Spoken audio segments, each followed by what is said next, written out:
అనురాధ గారు అంటే సులోచన గారు అనే పేరు మర్చిపోయారా? ఒరిజినల్ నేమ్ సులోచన, ఎవరన్నా సులోచన అన్నారు అనుకోండి. సులక్షణ అని ఒక ఆర్టిస్ట్ వచ్చింది కదా, సో అందువల్ల సులోచన అనే పేరు నా ఫస్ట్ పిక్చర్ డైరెక్ట్ వచ్చి మార్చేశాడు అనురాధ అని. సులక్షణ వేరు సులోచన వేరు కదా, కానీ సిమిలారిటీ ఉంటుంది కదా, అందువల్ల ఒకేలాగా అనిపిస్తుందేమో అని. కేజీ జార్జ్ అని ఆయన వచ్చి నేషనల్ అవార్డు విన్నర్. లేగేడ మరణం ఒక ఫ్లాష్ బ్యాక్ అని మన పాత ఆర్టిస్ట్ శోభా గారు ఉన్నారు కదా, వాళ్ళ కథను చేసి ఆయన నేషనల్ అవార్డు తీసుకున్నారు. ఆ డైరెక్టర్తో పాటు ఫస్ట్ ఫిల్మ్ నాకు మలయాళంలో. సో ఆయనే వచ్చేసి విల్ చేంజ్ అని చెప్పి మార్చారు. 46 ఏళ్ల సినీ ఇండస్ట్రీ మీది, 13 ఏళ్ళకే వచ్చారు మీరు. 13 ఏళ్ళకంటే టీనేజ్ అప్పుడే ఎంటర్ అయ్యారు. వెరీ ఫస్ట్ ఫిల్మ్ చెయ్యాలి, అది కూడా మలయాళంలో చెయ్యాలి, పేరు మార్చేస్తామన్నారు. అంత చిన్న ఏజ్, అందరూ స్కూల్కి వెళ్తుంటారు, మీరేమో సినిమాకి వెళ్ళాలి, థియేటర్లో ఉండాలి. నాకు సినిమా అంటే చాలా పిచ్చి, చాలా చాలా పిచ్చి. ఎందుకంటే మా ఫ్యామిలీయే సినిమా ఫ్యామిలీ. అవును, మా గ్రాండ్ మదర్, ఫాదర్ వాళ్ళ అమ్మ, ఆవిడ పెద్ద క్యారెక్టర్ ఆర్టిస్ట్. దాని తర్వాత ఫాదర్ డాన్స్ అసిస్టెంట్గా ఉండి తర్వాత కొరియోగ్రాఫర్ అయ్యారు. మా అమ్మ హెయిర్ డ్రెస్సర్. ఇది కాకుండా మా పెద్దమ్మ కూడా సేమ్ హెయిర్ డ్రెస్సర్. మా పెద్దనాన్న కెమెరామెన్, మా అమ్మ వాళ్ళ తమ్ముడు ఆయన కెమెరామెన్. సో అందరూ కెమెరామెన్స్, అందరూ సినిమా ఇండస్ట్రీలోనే ఉన్నారు కాబట్టి నాకు సినిమా అంటే చాలా పిచ్చి. మా బ్రదర్కి లేదు, నాకు మాత్రం. నాకు ఎప్పుడు హాలిడే వదిలినా ఇద్దరు అమ్మతో కానీ లేదు నాన్నతో కానీ షూటింగ్ వెళ్ళిపోతాను చిన్నప్పటి నుంచే. సో నాకు అది ఎలాగైనా సినిమాలో రావాలని ఒక పిచ్చి ఉండేది అనమాట. అమ్మ ఊర్వశి శారద గారు ఉన్నారు కదా, వాళ్ళకి హెయిర్ డ్రెస్ చేస్తున్నారు ఏవిఎం స్టూడియోలో. నేను షూటింగ్ చూడడానికి వెళ్ళి ఉన్నాను. ఆవిడ్ని కలవడానికి వచ్చిందే కేజీ జార్జ్ గారు. ఓకే. అప్పుడు నేను అలా అలా తిరుగుతూ ఉంటే, ఈ అమ్మాయి నాకు ఇప్పుడు ఒక ఫిలిం చేస్తున్నాను, ఈ అమ్మాయి కరెక్ట్గా హీరోయిన్కి సూట్ అవుతుంది. నాకు 14 ఏళ్ళ అమ్మాయి, ఒక హీరోయిన్, ఒక 10వ క్లాస్ చదువుతున్న అమ్మాయిలాగా, ఈ అమ్మాయి బాగుంటుంది అని ఎవరమ్మాయి అని అడుగుతుంటే మా హెయిర్ డ్రెస్ వాళ్ళ కూతురు అని శారద గారు చెప్పారు. అప్పుడు వెంటనే నాకు మాట్లాడిపెట్టు, అమ్మాయి స్క్రీన్ టెస్ట్ చేస్తాను అని చెప్పి ఆయన చెప్పారు.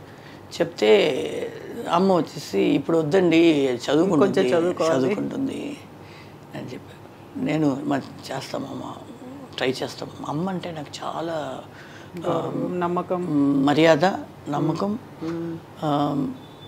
నాన్న ఉన్న అమ్మనే అన్ని.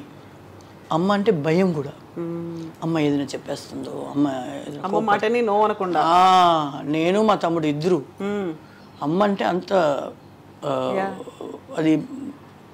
అది ప్రేమ, అది ఏమీ చెప్పలేము, కానీ అంత భయం అనమాట.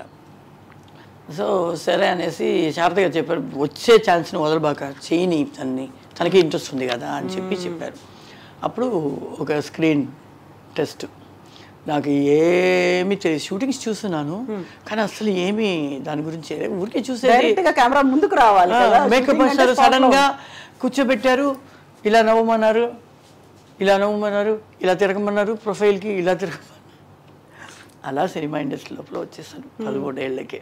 వెరీ ఫస్ట్ డైలాగ్ మాత్రం 16 టేకులు తీసుకున్నారట. ఏంటి అసలు? వెరీ ఫస్ట్ కాదు, మూడో సినిమాలో అయినా కూడా అప్పుడు కొత్త. నాకేంటంటే నేను ఎంటర్ అవ్వగానే మలయాళంలో ఒక ఫిల్మ్ చేస్తూనే ఉన్నాను, అప్పటికే సెకండ్ ఫిల్మ్ వచ్చేసింది. ఫోటోగ్రాఫ్స్ అప్పుడు పేపర్ మ్యాగజైన్స్ చాలా ఫేమస్ కదా ఇప్పుడు యూట్యూబ్స్ లాగా, అప్పుడు అవే కదా. సో ఫోటోగ్రాఫ్ ఈ అమ్మాయి బాగుంది,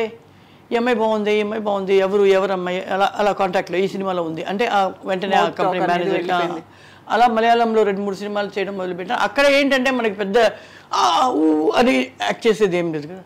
ఇలా రామ్మా, నిల్చో, తల దించుకో, ఇలాగే. సో ఇక్కడి నుంచి ఆ ఇండస్ట్రీ నుంచి బయటకు వచ్చేసరికి అన్నీ పెద్దగా ఉంది. తెలుగు అయినా సరే, తమిళ అయినా సరే అన్నీ పెద్దగా ఉంది. రండి కూర్చోండి అనేదానికి 16 టేకులు అయింది. ఎదురుగా ఉన్న అప్పుడు ఏంటంటే రీల్స్ వేరే, రీల్స్ చుట్టూనే ఉంటుంది, అన్ని మొత్తం డబ్బులు అంతా పోతుంది ప్రొడ్యూసర్కి. ఎవరిని కూర్చోమని చెప్పలేకపోయారు మీరు? జయశంకర్ గారిని. ఓకే, జయశంకర్ గారి హీరో, ఆయన వచ్చి కూర్చోమని చెప్పడానికి నాకు అన్ని టేకులు పడింది. అక్కడ చూస్తే నాకు మేకప్ వేసేంత వరకు జాలీగా ఉంటాను. సెట్ లోపలికి వెళ్ళగానే నాకు వెనుకలు ఫ్రీజ్ అయిపోతారు. అవును, మనోరమ గారు ఉన్నారు, ఆహా జో గారు అయ్యో శివాజీ గారితోనా అలా బెంగ అయిపోతుంది. తర్వాత ఇప్పుడంతా చూస్తే టేక్ వెళ్ళిపోదాం లేండి, ఎందుకు రిహర్సల్ అనే స్టేజ్కి వచ్చేసి why you are wasting time, easy అయిపోతుంది. Movie teachers everything. ఎగ్జాక్ట్లీ. అమ్మ అయితే మీరు కూచిపూడి డాన్సర్ బేసికల్గా, నాన్న కొరియోగ్రాఫర్. నాన్న ఈజ్ ఏ మరాఠీ, అమ్మ తెలుగు. కాకుండా కూచిపూడి డాన్సర్, మరి మీరు చేసిందంతా కూచిపూడి డాన్స్ అనేది కాదు కదా సినిమాల్లో కనిపించింది. నేను యాక్చువల్లీ క్లాసికల్ ఒక పూంగడి అని ఒక మిస్ దగ్గర నేర్చుకున్నాను. తర్వాత వెంపతి సత్య మాస్టర్ క్లాస్లో కూచిపూడి నేర్చుకున్నాను. నేను నేర్చుకునేటప్పుడే విజయశాంతి, సుభాష్ని వాళ్ళంతా కొంచెం సీనియర్స్ క్లాస్లో నాకన్నా ముంచారు అని. కానీ ఒకే ఏజ్ అనుకోండి, కానీ సుభాష్ని మాకన్నా పెద్ద. విజయశాంతి, నేను, తర్వాత నళిని వచ్చింది, మేమంతా ఆ బ్యాచ్. నేను హీరోయిన్గా 32 ఫిల్మ్స్ చేశాను. మలయాళం, తమిళ్, తెలుగు అండ్ కన్నడ. తెలుగులో పంచకళ్యాణి అని ఒక సినిమా వచ్చింది, అది అరవంలో వచ్చిన సినిమా. వేరొక హీరోయిన్ చేస్తే అది 100 days పైన ఆడింది. తెలుగులో నేను హీరోయిన్, చంద్రమోహన్ గారు హీరో. నా ఫస్ట్ ఫిల్మ్ తెలుగులో. ఓ, చంద్రమోహన్ గారు పక్కన వాళ్ళందరూ సక్సెస్ అవుతారని సెంటిమెంట్. కానీ ఆ సినిమా ఫ్లాప్ అయింది. కాకుండా మీరు సక్సెస్ అయ్యారు. 32 ఫిల్మ్స్ చేసాం, పెద్దగా క్లిక్ అవుట్ అవ్వలేదు. హీరోయిన్గా సక్సెస్ అనేది ఉంది కదా, తను పెట్టుకుంటే సినిమా సక్సెస్ అవుతుంది అనేది ఆ పేరు రాలేదు. తర్వాత ఒక మలయాళం ఫిలిం ఎవర్షైన్ వాళ్ళది, విలియమ్స్ కెమెరామెన్, ఆయనే డైరెక్టర్, ఆయనే ఫోటోగ్రఫీ. ఆయనతో పాటు నేను ఒక మలయాళం ఫిలిం వర్క్ చేస్తున్నాను, హరిహరన్ గారిది. సో ఈ అమ్మాయి బాగుంటుంది, ఈ క్యారెక్టర్. 2 హీరోయిన్స్ దాంట్లో. ఒక హీరోయిన్ ఏమో సత్యకళ అని ఒక అమ్మాయి ఉండింది, అమ్మాయి. ఇంకొక హీరోయిన్ నేను. నా క్యారెక్టర్ ఏంటంటే, మా ఫ్యామిలీలో నాన్నకి జబ్బు, అమ్మ, తమ్ముడు సరైన వాడు కాదు, ఇంట్లో ఇంకో చెల్లెలు ఉంది, ఫ్యామిలీని పోషించుకోవాలని హోటల్లో డాన్స్ ఆడే అమ్మాయి. ఒకడిని ప్రేమిస్తుంది, వాడు తీసుకెళ్ళి దీన్ని అమ్మేస్తాడు దుబాయ్కి, హీరో కాపాడతాడు. అలా ఒక సబ్జెక్ట్. ఆ పిక్చర్ సూపర్ డూపర్ హిట్ అయింది. దాని తర్వాత ఆ సినిమాలోనే రఘు మాస్టర్ గారు మాస్టర్. అప్పుడు సిల్క్ సుమిత చాలా చాలా బిజీ ఫేమస్గా ఉండింది. సిల్క్ సుమిత ఫేమస్ అంటే అంత ఫేమస్ డాన్సరు, కానీ తనకి డాన్స్ రాదు కాబట్టి ఎగ్జాక్ట్గా డాన్స్ ఆడడం తనకు కుదరదు. తను వచ్చేసి మేనేజ్ చేస్తుంది, కొంచెం ఎక్స్ప్రెషన్స్, కాస్ట్యూమ్స్ దాంట్లో క్యారీ ఓవర్ చేస్తుంది సాంగ్ని. మంచి గ్లామరస్ సాంగ్ అంతా బాగా క్యారీ ఓవర్ చేస్తుంది, ఫేస్, ఐస్, ఎక్స్ప్రెషన్స్తో. కానీ బాగా ఆడదు. ఇది కొంతమంది మాస్టర్స్కి మంచి సాంగ్స్ అన్ని అలా చేయడం ఇష్టం లేదు. అందువల్ల తనకి కొన్ని మాస్టర్, రఘు మాస్టర్ గారికి, డికేఎస్ బాబు మాస్టర్ గారికి, శివ సుబ్రహ్మణ్యం, వీళ్ళకంతా వచ్చేసి ఒక రీప్లేస్మెంట్ కావాలి అని ఎదురు చూసేటప్పుడు కరెక్ట్గా నాకు ఆ సాంగ్ పడింది. ఆ సాంగ్ పిక్చర్ హిట్ అయింది, హీరోయినే హిట్ అయింది. కాబట్టి రఘు మాస్టర్ వెంటనే ఒక అరవన్ సినిమాకి నన్ను రికమెండ్ చేశాడు.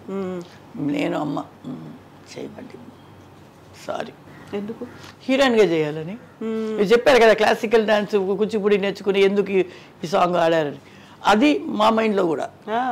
కానీ ఆయన కూర్చోబెట్టి ఒకే మాట అన్నాడు, సినిమా ఇండస్ట్రీకి లేడీస్ రాకూడదు, అసలు రాకూడదు.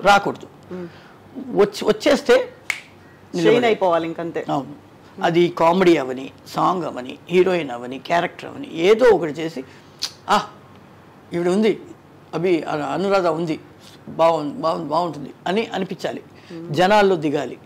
లేదంటే సినిమా ఇండస్ట్రీ రావాలి. ఎందుకు వద్దన్నారమ్మా? మాకు హీరోయిన్గా చేయాలి అని చాలా ఆశ. యాక్చువల్లీ లవ్ ఇన్ సింగపూర్ అనే సినిమాకి మా నాన్నగారు మాస్టర్. సింగపూర్లో అంతా వెళ్ళి సాంగ్ అంతా చేసేసి వచ్చేసారు. ఇక్కడికి వచ్చి ఒక సెట్ సాంగ్ ఉండింది, క్లైమాక్స్ సాంగ్. తెలుగు, అది double version, Malayalam and Telugu. Ranganath గారు, చిరంజీవి గారు చేశారు తెలుగులో. సో సాంగ్ నాకు సాంగ్ కదా, మా నాన్నగారికి సాంగ్. వాళ్ళు మీ అమ్మాయి బాగుంది, మీ అమ్మాయిని ఆడించండి అంటే ఈయన వచ్చేసి ఆడమని చెప్పు, ఒక అరేబియన్ గెటప్. అమ్మ వచ్చి లేదు హీరోయిన్గా చేస్తుంది, ఎందుకు చేయాలి సాంగ్, లేదు వాళ్ళు చాలా రిక్వెస్ట్ చేస్తున్నారు, చిరంజీవితో సాంగ్. అప్పుడు చిరంజీవి గారు బాగా ఫేమ్లో వస్తూ ఉన్నారు. చేపి సరే అనేసి చాలా మాట్లాడి ఓకే అన్నాం. ఓకే అని వెళ్తే అక్కడ స్లీవ్లెస్ ఇది, కింద వచ్చేసి ఫుల్ లెగ్ వస్తున్నట్టు ప్యాంటే లూజ్గా, కానీ ఇటు ఓపెన్. ఆ ఇటు ఓపెన్లో మా అమ్మ ఇంత దూరం ఓపెన్ ఉంది, కుట్టండి అని ఇంతవరకు కుట్టించింది. ఒక షాట్ అవ్వగానే ఫోటో తీస్తారు కదా, నేను చిరంజీవి గారిని ఇలా పట్టుకున్నట్టు ఒక షాట్, నా బ్యాక్ ఇది ఇటుపక్క షాట్ పెట్టి ఉన్నారు, స్టిల్ నాది ప్రొఫైల్ ఆయనది ప్రొఫైల్, ఆయన నా మీద చెయ్యి వచ్చేసి తెలియకుండా ఆయనది ఇలా పెట్టేశారు ఇక్కడ నడుము కింద పెట్టేస్తే మా అమ్మ నా హెయిర్ సర్దేటట్టు సర్ది ఆ చెయ్యి తీసి కొంచెం పైన పెట్టేసారు. ఆయన రియాక్షన్ ఏంటప్పుడు? ఆయన ఏ రియాక్షన్ ఇవ్వలేదు.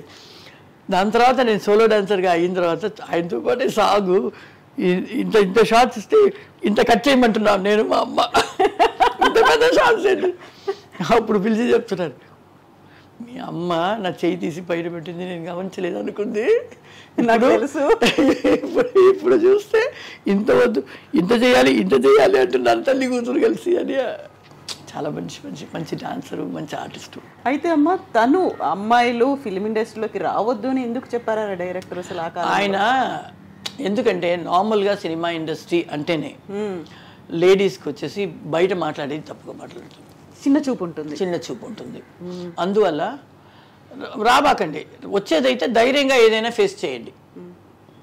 చెడ్డ పేరు ఎనీథింగ్ గాసిప్స్ కానీ నాకు పెద్ద గాసిప్స్ ఏమీ రాలే, కానీ కూడా ఆయన చెప్పింది మన వెనకాల మాట్లాడతారు, ఏదైనా సినిమా వాళ్ళు అంటారు అని. ఏ ఇండస్ట్రీ ఎలా ఉంటుందో నాకు తెలియదు, కానీ నా ఇండస్ట్రీ నాకు దైవం. I love my industry. నాకు చదువు సరిగా లేకపోయినా నాకు లైఫ్లో పెద్ద పొజిషన్ ఇచ్చింది నా ఇండస్ట్రీ. పెద్ద పేరు తెచ్చుకున్నాను, బాగా సంపాదించుకున్నాను. మంచి అమ్మాయి వస్తే చాలరా, ఒక 1 డేలో కూడా సాంగ్ చేసేయచ్చు అనే దూరం లోపల మంచి అమ్మాయి ఇంప్రెషన్ తీసుకొచ్చా. అది నాకు ఈ సినిమా ఇండస్ట్రీ ఇచ్చింది. ఇదే నాకు దేవుడు, నా వృత్తి నా దేవుడు.